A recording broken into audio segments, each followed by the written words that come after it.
পূজার ঢাক, সিঁদুরের লাল রং দেবী দুর্গার অবয়ব। শারদীয় উৎসবে এমনই বাহারি পোশাকে ছেয়েছে দেশীয় বুটিক শপগুলো।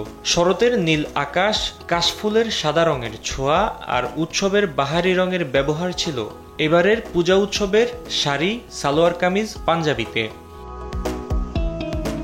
নির্বাচনী আমেজ আর রাজনৈতিক অস্থিরতায় গেল কয়েক বছর দেশীয় বুটিক শপগুলোর আয়োজন ছিল সাদামাটা। তবে এবারের প্রেক্ষাপট ভিন্ন।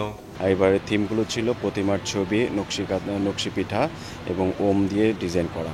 আর ফেব্রিক্সের কথা যদি বলি, half silk, muslin, cotton fabrics ব্যবহার করা হয়েছে। কালারের ক্ষেত্রে লাল, সাদা, হলুদ, ইয়েলো, পিঙ্ক, ম্যাজেন্ডা কালার এগুলো ব্যবহার করা হয়েছে। সাধারণত পূজায় একটু তারা লাল বা লাল সাদা পরে ওই ধরনের প্রোডাক্ট রেডি করা হয়েছে। শাড়ি টাড়ি একটু লাল কম্বিনেশন বা লাল সাদা কম্বিনেশন এরকম থিম দিয়ে তৈরি করা হয়েছে। আমি বুঝি নির্মাণের শিল্প, সালাম স্টিল বোঝে ডিউরেবিলিটি। সালাম স্টিল, মোস্ট ডিউরেবল স্টিল। শুধু ডিজাইন বৈচিত্র্য নয়, দুর্গা উৎসবকে ঘিরে বিভিন্ন ব্র্যান্ডের দোকানগুলো সেজেছে শারদীয় ভঙ্গিতে।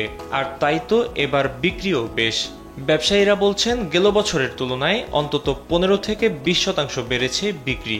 পূজার প্রোডাক্ট ভালো সেল হচ্ছে, যেমন শাড়ি, বাচ্চাদের product, three piece, panjabi, shirt. গত বছর যদি আমরা 50% বিক্রি করি, এবার হয়তো আমরা 60+ বিক্রি করেছি। ওভারঅল বিক্রিটা ভালো হয়েছে। পূজা উপলক্ষে 10 থেকে 15% ছাড়ের ঘোষণা ছিল কোনো কোনো দোকানে। সেই সাথে ব্যাংকগুলোর ডেবিট অথবা ক্রেডিট কার্ডের কেনাকাটাও ছিল ভিন্ন ভিন্ন ছাড়। এবারের পূজার ব্যবসা নিয়ে সন্তুষ্ট বিক্রেতারা জানান, ঈদ, পূজা আর বৈশাখী উৎসবকে কেন্দ্র করেই আলাদা আয়োজন থাকে বুটিক শপগুলোতে। এই ব্যবসা মন্দা হলে টিকে থাকাও মুশকিল হয়ে যায় বুটিক শপগুলোর।